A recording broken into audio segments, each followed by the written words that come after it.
My sister tried to destroy me with lies, but I came armed with the truth, and her secrets were darker than anyone imagined.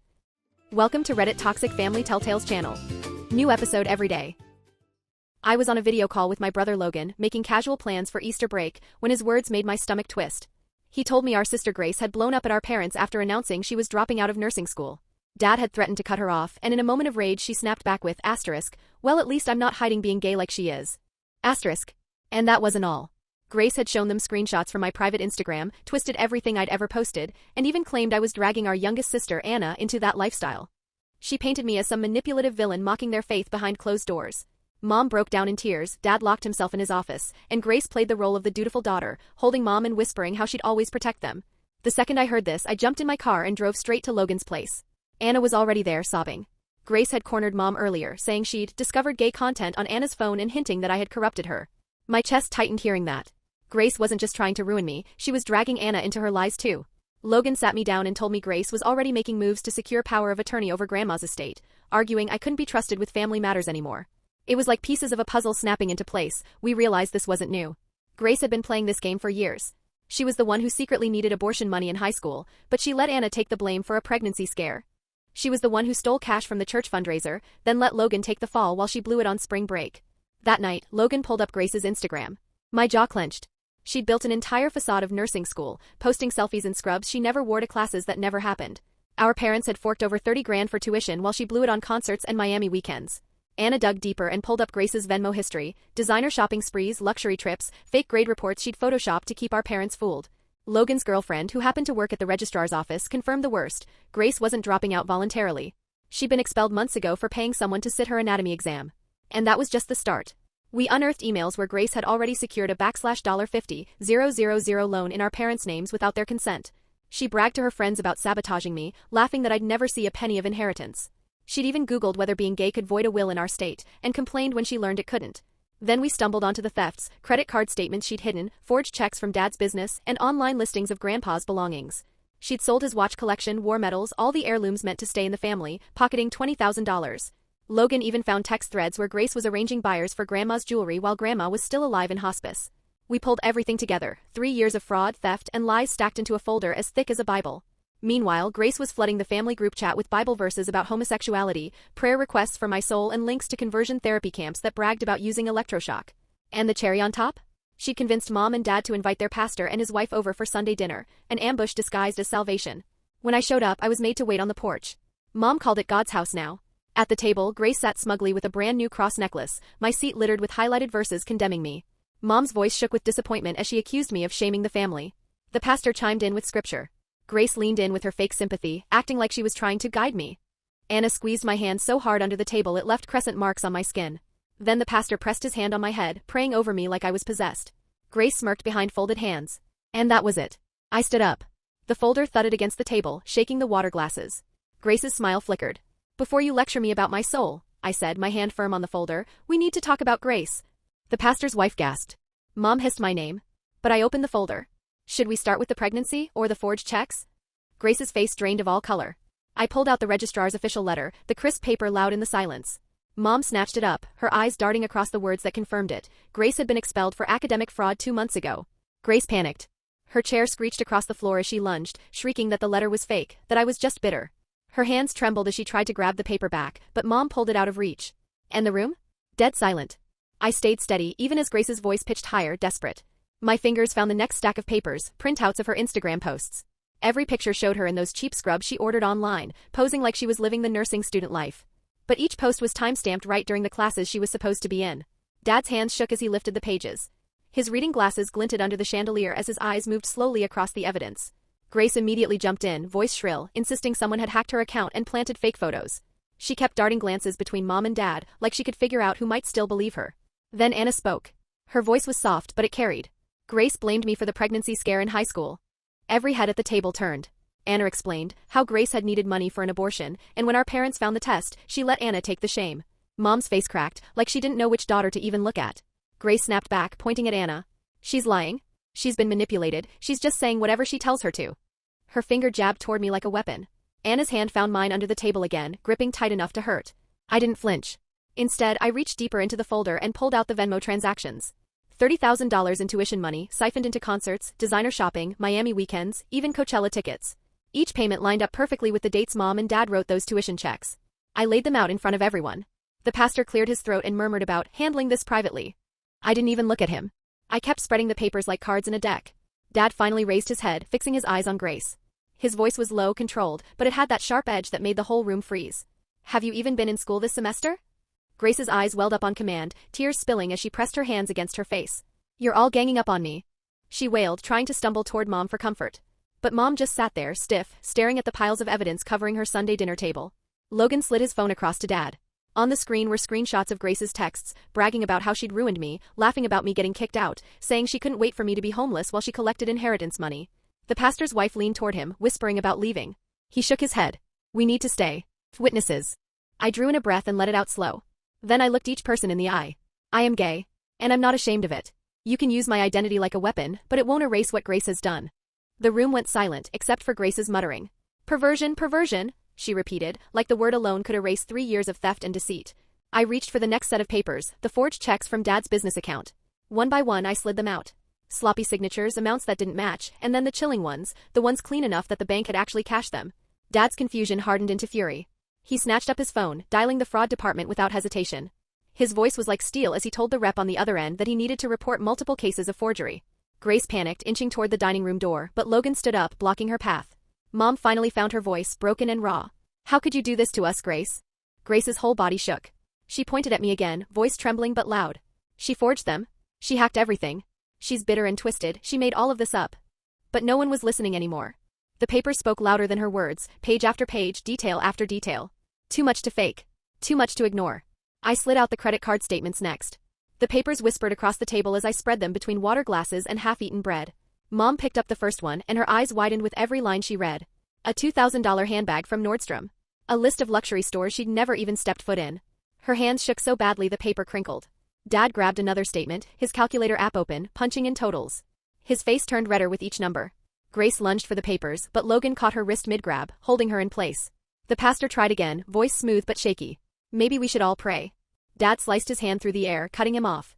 Prayer won't fix fraud and theft, he snapped, his other hand still pressed to the phone at his ear.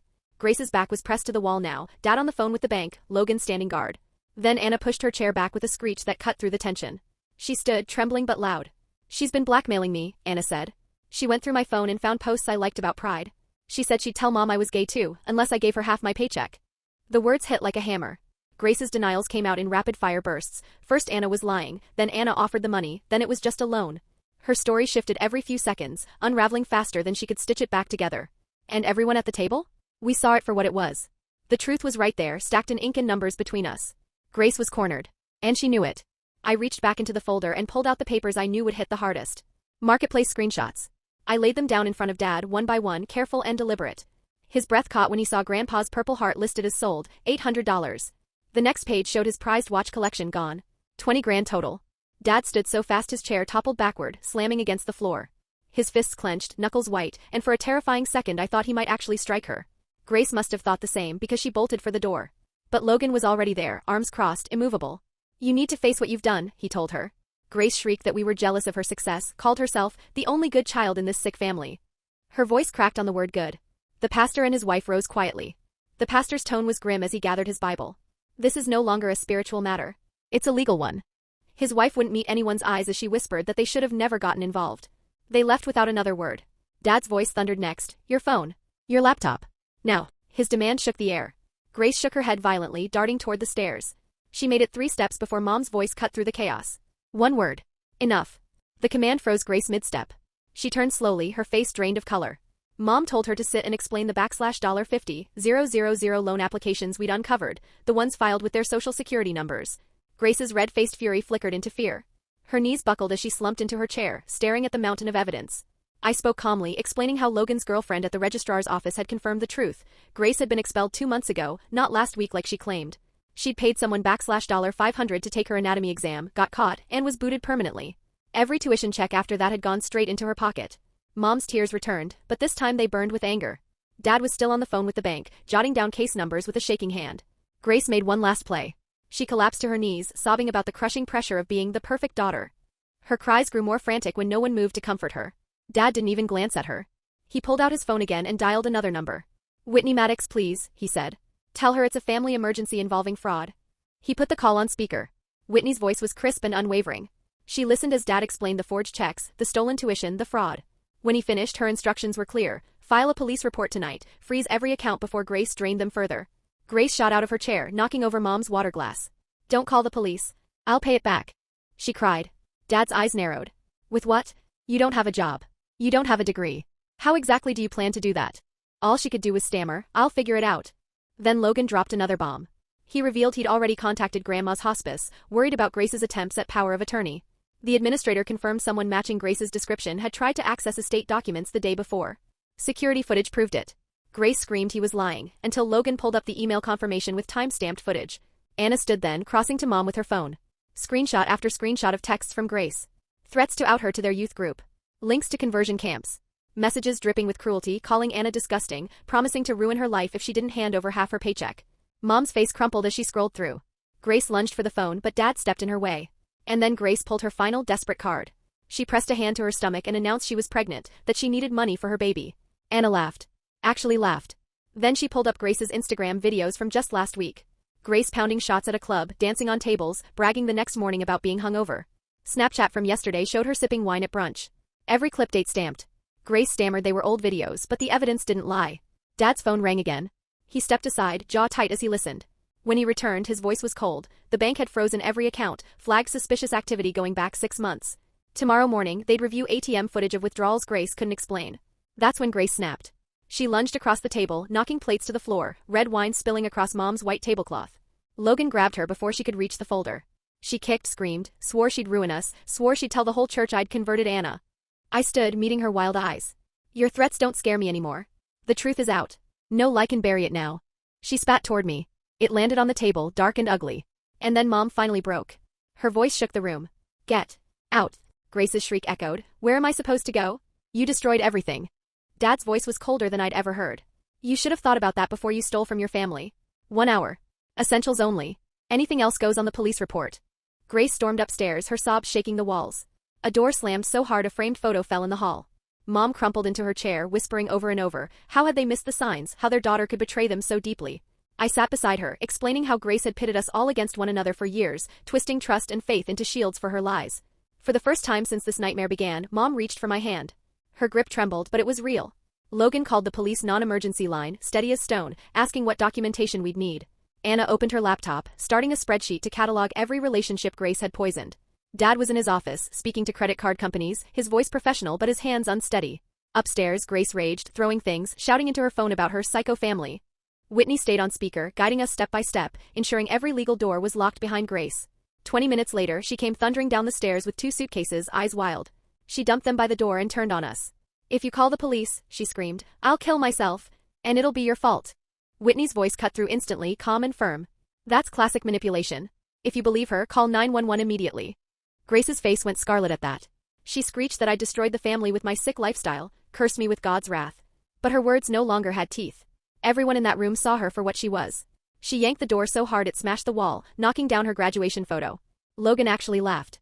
Then she stormed out, dragging her suitcases. A minute later, the sound of tires screaming against asphalt told us she was gone. The next morning, Dad loaded us all into the car and drove straight to the police station. We were introduced to Detective Eliza Groves, a tall woman with sharp eyes and steel-gray hair who looked like she'd seen it all. She took the massive folder of evidence we'd built and started leafing through it page by page, her brow furrowing deeper with every sheet. Her verdict? Grace wasn't just dabbling in bad decisions. This was a clear pattern of fraud, felony-level fraud.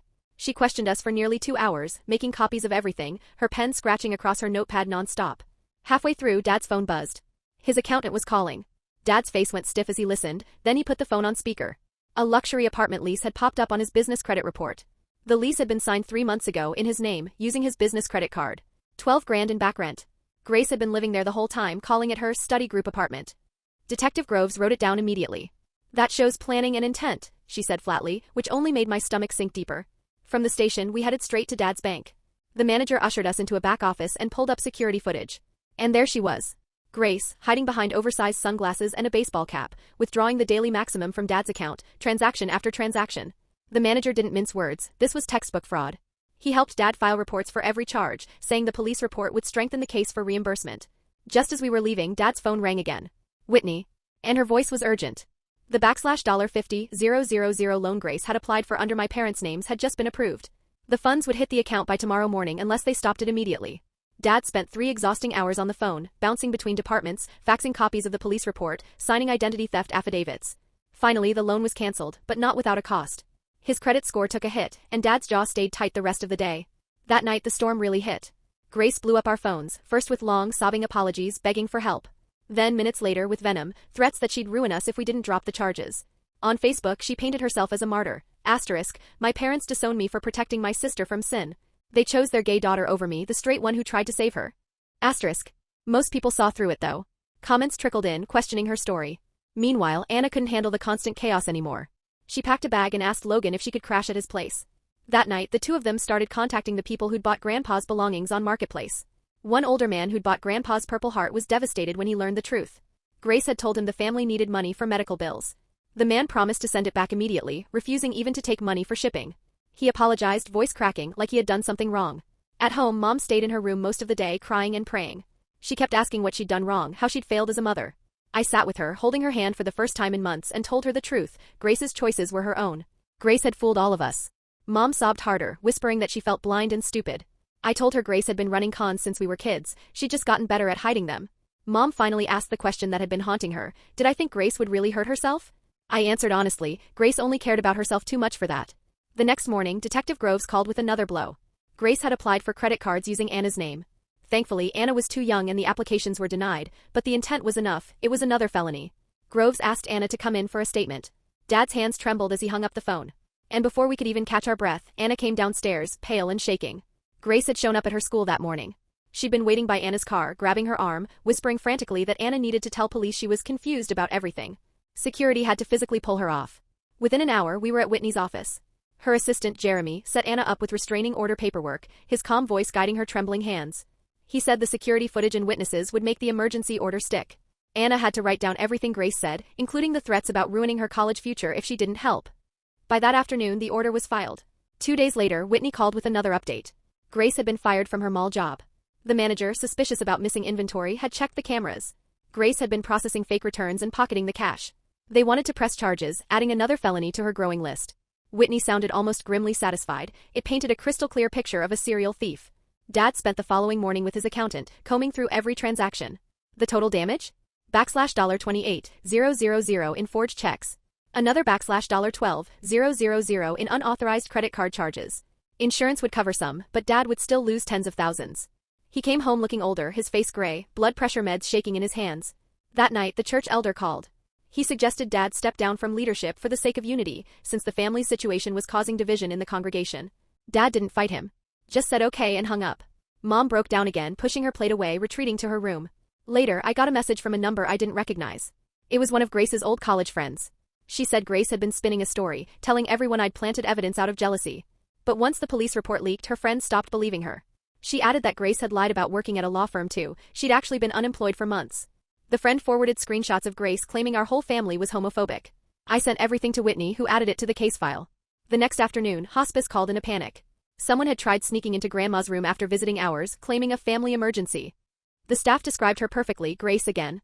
She demanded access to Grandma's jewelry, insisting it was for a funeral. Security threw her out, but not before she made a scene in the lobby. We had to lock down visitation, limiting the list to just us. Logan was so furious he punched a hole in his apartment wall. 3 days later, Mom finally sat me down at the kitchen table. Dad was gone, buried in meetings with lawyers. Her face was raw, her eyes swollen. She told me she'd been thinking about everything and realized something important. Grace's betrayal was worse than anything else. She admitted she still needed time to fully understand my sexuality. But she also said she finally saw the difference between disagreement and destruction. Grace had taught her that. For the first time in months, Mom reached for my hand on her own. Her grip was warm, steady. Did you always know? She whispered. Since middle school, I told her. She nodded slowly, eyes glistening. I just wish you'd felt safe enough to tell me sooner. The following week, Detective Groves called with news we'd all been waiting for. They were finally bringing Grace in for formal questioning. She showed up at the station with a public defender by her side, and the first thing out of the lawyer's mouth was, asterisk, my client won't be saying anything. Asterisk. Detective Groves later told us that move alone made Grace look guilty as sin. Still, without a confession, they had to release her, but not before slapping her with an order, no contact with family members. Grace lasted 2 hours. 2. Then Mom's phone rang from a blocked number. The moment she heard Grace's voice, Mom hung up and immediately called Groves to report the violation. Meanwhile, Logan had been combing through old emails when he found something that made my stomach twist. Grace had been selling our personal information on shady websites, full lists of social security numbers, Mom's maiden name, old addresses. She'd sold our lives off piece by piece for fast cash.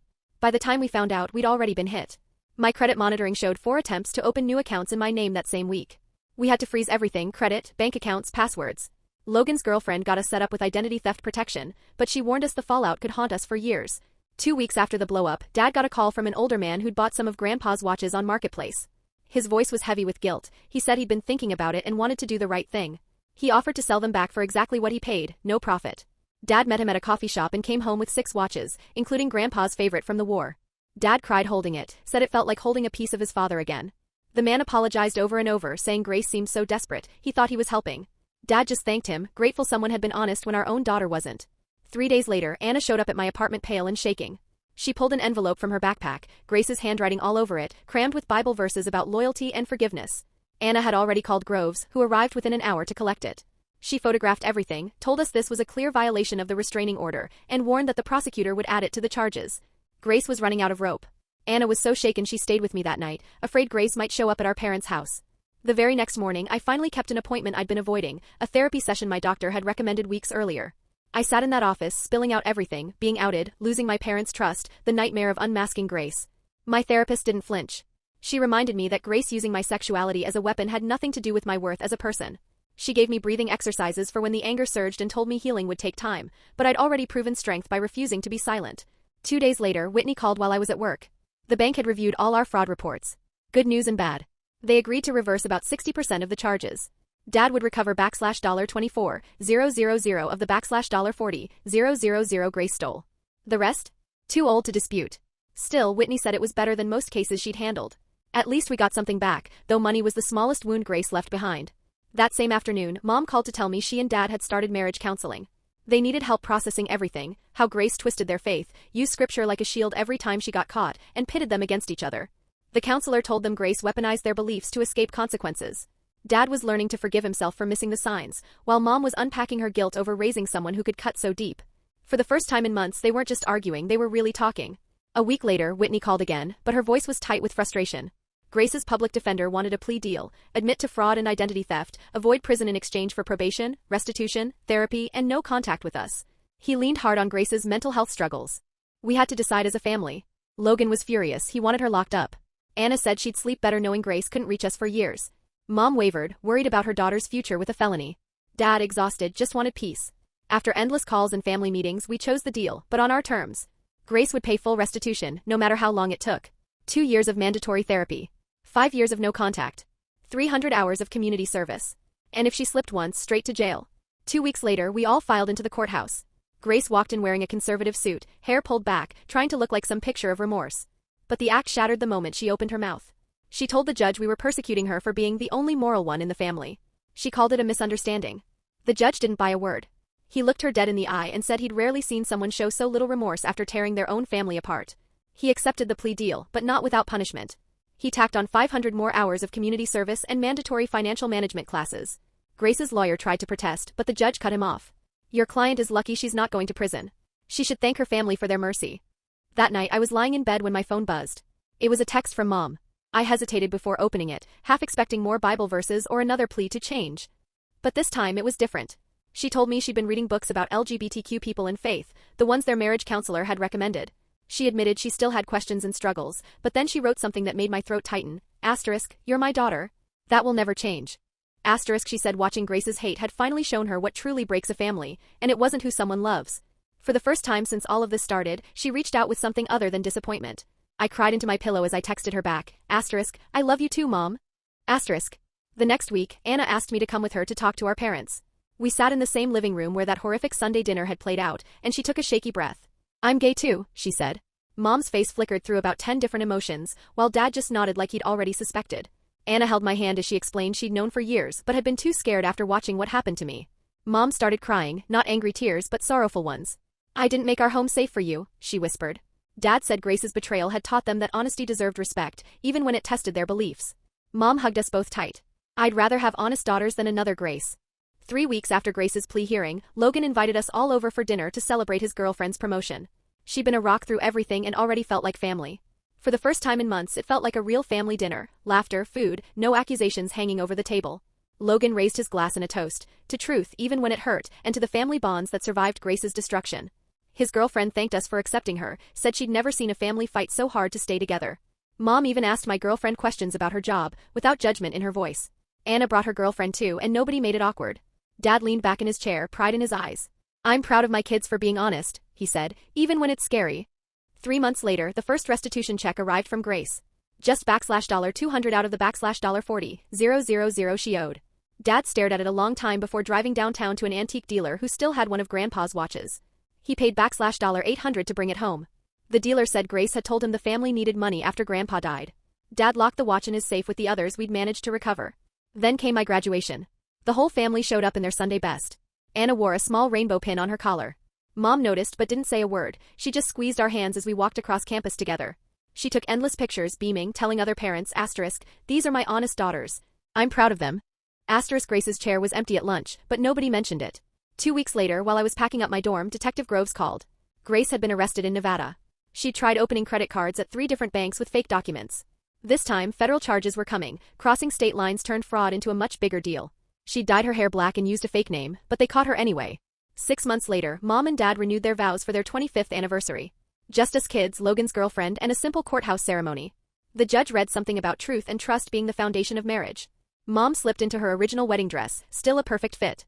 Dad cried as he repeated his vows. At dinner afterward, he raised his glass and said, "Now I know what really matters in a family." The following spring, Anna got her acceptance letter to State University, with a full scholarship for her essay on courage. She'd written about watching her sister tear the family apart with lies while she found the strength to live honestly. The committee called it one of the most powerful essays they'd ever read. That fall, she moved into her dorm and hung pride flags in her window. Logan, ever the planner, chose the 4th of July for his proposal. He got down on one knee at our backyard barbecue, fireworks lighting the sky, and told his girlfriend she'd shown him what real loyalty meant. She said yes instantly. We all cheered while Dad flipped burgers on the grill and Mom cried happy tears. The wedding was set for next summer, and they asked me to stand in the wedding party. 8 months after Grace's arrest, a thick envelope arrived from her lawyer. Her prisoner number was printed on the return address. Inside were 10 rambling pages of her blaming me for everything, calling me names, accusing me of turning the family against her with my gay agenda. I read the first paragraph, then tossed it in the trash without a second glance. 2 years after that cursed Sunday dinner, we all gathered for Thanksgiving at Mom and Dad's. The table was smaller without Grace, but somehow it felt bigger, warmer. Anna brought her girlfriend, Logan's wife showed off ultrasound pictures, Mom cooked all the classics. This time we actually enjoyed them. When Dad bowed his head to say grace, he thanked God for truth, and for the family who chose honesty over deception. We stayed late, playing board games, sharing stories. No secrets. No schemes. The house was finally peaceful. We weren't perfect. Mom still stumbled sometimes, learning what it meant to have 2 gay daughters. But we were trying. And that was more than we ever had back when Grace poisoned everything with her lies. Thanks for watching. Today's train wreck is over, but tomorrow's ride is already on track. Subscribe so you don't miss it.